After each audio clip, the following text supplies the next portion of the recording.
What's up, everyone? Welcome to Midnight Motivation, a real and raw podcast about motivation, entrepreneurship, and achieving success. I'm your host, Tony Pec. What is up, everyone, and welcome back to all my fellow bosses, part of the Midnight Motivation mob, tuning on back in, and welcome to all the new listeners. If you haven't done already, please subscribe, rate, and review to be part of the Midnight Motivation mob. And that movement is made of bosses, and a boss is built on self-sacrifice. So happy to have you join on in. And on today's episode, I want to talk about opportunity and a few different things about opportunity. One is finding and seeing positive things in negative situations, along with another contrastable thing of you not having to look up to or stand for everything your parents are, but doesn't mean you can't take away good things from them. So let's get on into it, guys. I created more opportunities than most people were given in this lifetime. And that the only reason I have created more opportunities is because I see the positives in the light of almost any negative situation that life has thrown at me. I didn't come from money, and I also didn't come from poverty. Like I said, I'm from the middle class. But with that, I was given all that I needed to and was able to survive and live, healthy and happily. But because of giving that type of life to me, having everything I needed, it brought upon to me the opportunity to achieve more. And to me, a lot of entrepreneurs nowadays, they think they need to come from poverty or drug abuse or some terrible, terrible story, because a lot of people, as we see, they are in high regards, they're in a high light, and they come from these crazy, crazy fucking negative stories, which is fine. That if that's what the actual story is, that's great, how they were able to overcome. But I think in today's day and age, a lot of people think that's what they have to come from to be an entrepreneur or to have a type of story that resonates with people. And I don't think that's the case. There was just as many people that were regular people that were able to they could have a regular life if they didn't want to be an entrepreneur and achieve way more than the average, if they just had this regular story, they're just relatable people. Because at the end of the day, yes, the poverty, the drug abuse, the fucking shit, that's hard. But at the end of the day, hard is relative. So just because whatever society thinks is the hardest thing for people to go through in life, that doesn't mean what you go through or come from isn't necessarily hard. It's hard in a matter of what's hard to you and what you guys grew up in.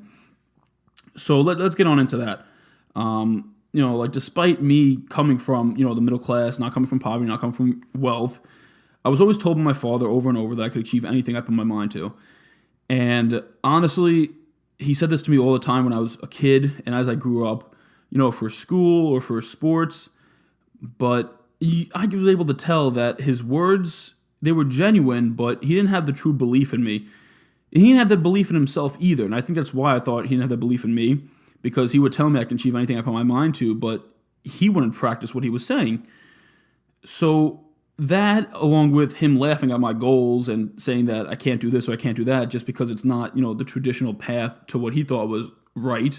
And there's nothing wrong with that. That's just what he was taught. You go to school, get a job, you work till you're 65, and then you retire and you get to live life then. That's what he thought was a good life, as long as you can do well in those years while you're working. But to me, I knew there was more.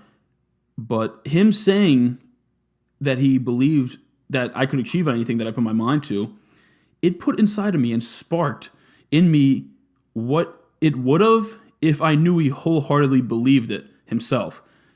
And even though I knew what he said, it wasn't, what he said was to help motivate and push me to excel in what he thought was the right path for me.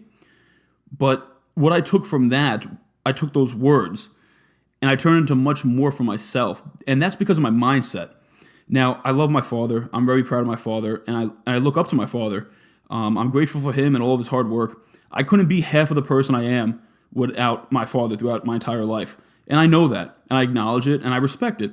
But with that being said, despite me respecting and looking up to him as a person for his kindness, his wisdom, and his character, I never looked up to him for his financials. I didn't take away from him, how to become wealthy, because all he talked about when we were younger was that we didn't have enough money to afford this or to afford that. What I did take away from him was his hard work ethic. He's one of the hardest workers I know, physically at least. And comparatively, I'm one of the hardest workers I know mentally.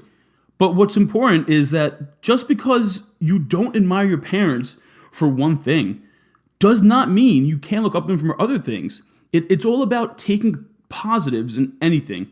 And it doesn't mean just because it's not, if most people want to look up to their parents for 100% of everything that they are. And that's fine if you can or if you want to. But it's just as okay to look up to your parents for, let's say, 30% of who they are and not believe or care or want to be like the other 70%. That's perfectly okay. You can take from that and make a much better life for yourself. Just because I looked up to my father for his hard work and his character and his kindness did not mean I had to follow in his financial mindset and viewpoints. Just like like I said in my first episode about me, just how I looked up to and saw something positive in the gangsters, which most people see as such negative people, I looked up to them for certain characteristics. Not all characteristics, do not get me wrong, but they had certain attributes that I knew were positive and can lead to success. Same thing with my father. So my dad helped me learn, in essence, what I did not want to do. He did hard manual labor. And from seeing what that brought to his life about the struggle for financial, I knew that's what I did not want to do. And that's important, guys. That's just as important as having parents that can hold your hand and lead you to the Holy Grail. Because if you look at it in the right light, by seeing what they do that you do not want to do, that is also leading you to the Holy Grail. So in this episode, guys, the major takeaway here is seeing the opportunity in things most people do not see opportunity in, as well as not having to look up to and revere your parents for every single thing that they are. You are your own person. And yes, you are a culmination of both of your parents, but that does not mean you have to be all that your parents are. You can take away the few good things that you see or a lot of good things that you see, whatever it is, and tweak it to your liking for yourself and just amplify all that it is that you are along with what they are. And that, guys, is how you should look into any situation. Have that mindset, that mentality to see and pick through any negative thing and pick out something positive that you can learn and grow from. And that will catapult you to success.